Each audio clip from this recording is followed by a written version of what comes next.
Hey everybody, welcome back to Video Game Esoteric series on some of my favorite beat 'em up games of all time. And today, if you can't tell already, we're talking about Alien vs. Predator.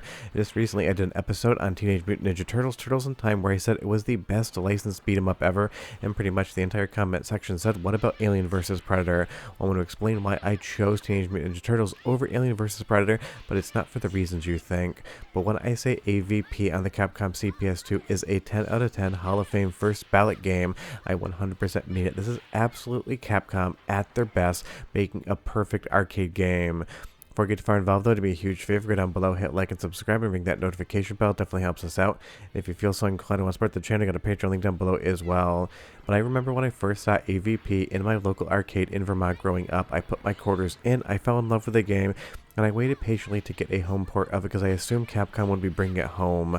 That was definitely not the case. This game is basically still locked to the arcades due to licensing, but it is just one of the titles. If you've never played it before somehow, you 100% owe it to yourself to do so. It is one of the best arcade games of the 90s, hands down. But as far as the best licensed beat 'em up is concerned, the interesting thing about AVP, at least for me, is I don't 100% consider it a true beat 'em up. You can definitely leave a comment down below and tell me what you think, but it's kind of a philosophical argument. There's so many different guns in the game, you spend so much time shooting your opponent versus actually beating them up. It feels more like a hybrid title. Now you can totally just ignore the guns completely and play it as a true beat 'em up, but that's not what the game developers are asking of you here. You need to use those range attacks to keep you safe, and then you need to get into close quarters and use the beat 'em up mechanics at the same time. Now on the side of it's definitely a beat 'em up, you have an elevator sequence and you don't have 2 but 3 in the game, and if you watch my videos you know it is not a true beat 'em up game unless there's at least one elevator.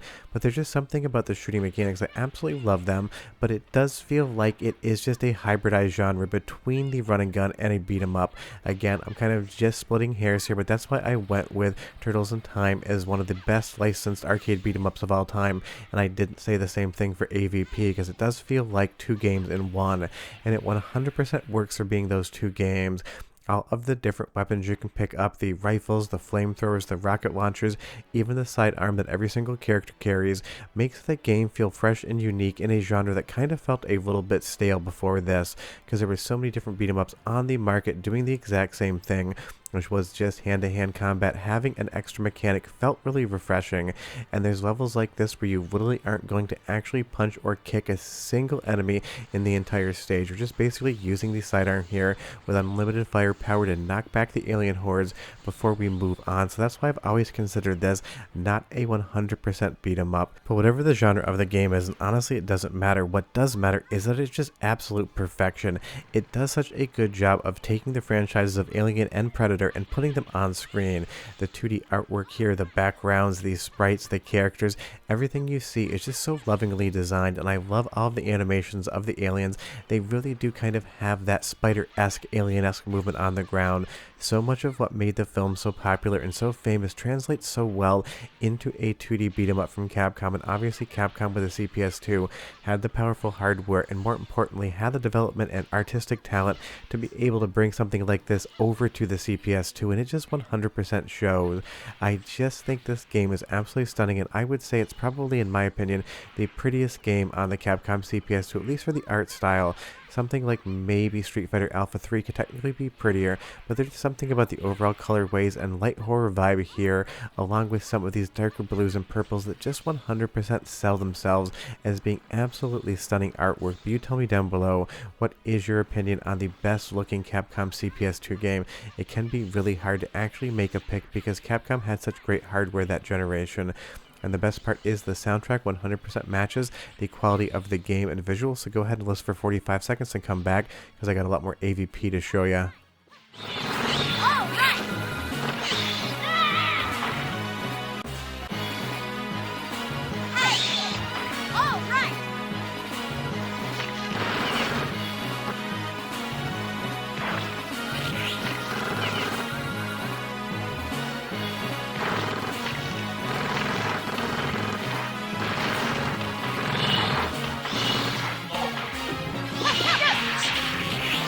All right!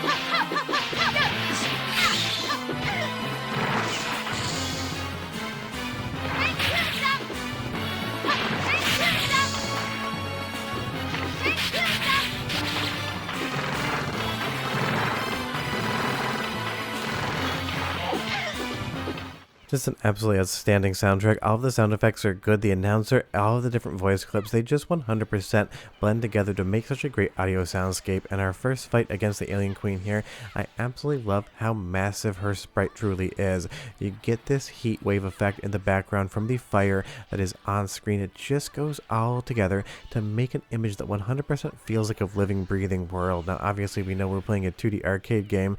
We're not actually in a film. Film definitely has the advantage of storytelling and world building, but the developers at Capcom did just a good job to realize a fully AVP world from the graphics down to the story. And I would say while the story is rudimentary at best because it is an arcade game, it does drive the narrative forward. What I really loved about this game back in the day and still do is that the second half of the game feels completely different than the first, at least visually. You go from fighting the alien hordes to fighting the Whale and Yutani soldiers, and it just works. You get a lot more guns and a lot more projectiles here. And this is where the game truly starts to feel more of like that hybrid beat-em-up run and gun. Pretty much every single enemy you're going to beat is going to drop some sort of rifle or other weapon, and you're going to want to pick those up and use the long-range attacks to keep yourself safer. And that is why, again, I don't consider it the best licensed beat-em-up game. I consider it the best licensed hybrid beat-em-up game. And of course you're going to get some mech armor here as well. That power loader is on screen. But if there was one thing, and only one thing I might strike the game for, is for some reason the power loader for me, every time I play the game, never wants to actually come on screen.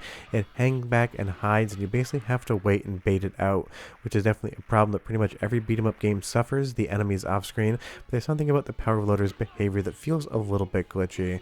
And of course you're going to have different characters as well. Major Schaefer here, the heavy character, moves slow as dirt, but has so many more powerful attacks.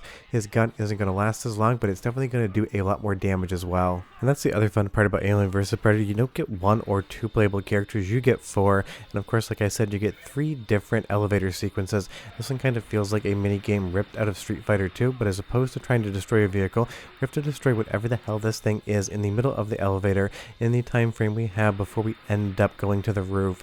It's pretty easy, but it is a fun little distraction. It gives you a decent break because this game is long. From start to finish, you're talking about 50 minutes worth of arcade beat-em-up action. Normally 35 to 40 minutes is the average runtime of a beat 'em up, so this definitely felt like it was always designed to maybe get a home port, but unfortunately maybe they either couldn't obtain the license for the home or it was too expensive and it was left in arcades. But it's always felt like it was designed to come home just due to that length, as you don't see many 50-minute plus beat 'em ups in arcades. The only other ones I can really think about right now are the Spike Out and Slash Out series from Sega, but those are in 3D and came much later. If you can think about a plus 50-minute beat 'em up, leave me a comment down below. And of course we have the Predators as well. More fun characters to play as, and that really is the thing. This game gives you so many levels, so many characters, so many different weapons and ways to play. It really covers you in all aspects, but it's time for one more soundtrack sample, and I'll be right back.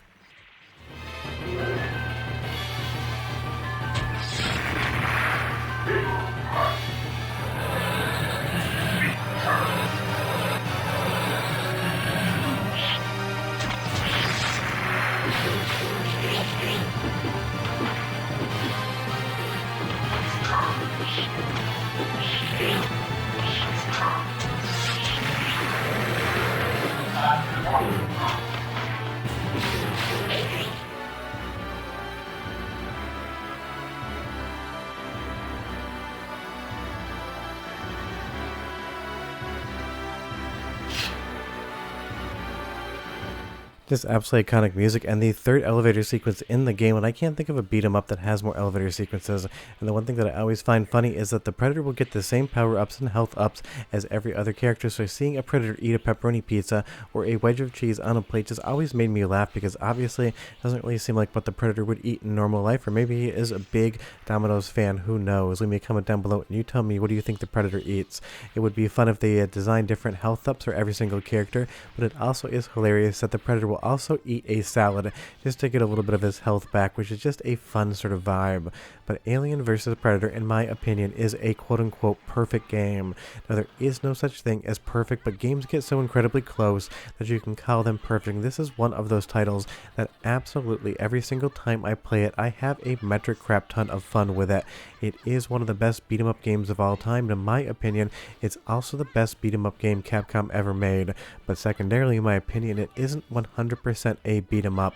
Something like Final Fight is way more of a quote-unquote beat 'em up game than Alien vs. Predator is, and it's all down to those guns. But whatever genre you decide this game is, you need to realize it is one of the best arcade games of all time, and if for some strange reason you've never played it before, you have to. But you tell me where the first place you saw Alien vs. Predator was. I think for me it was the summer of 1994, 1995 in my hometown of Vermont. But we are done. We're going to kill the Alien Queen one more time, and I'll see you guys next time. Bye-bye.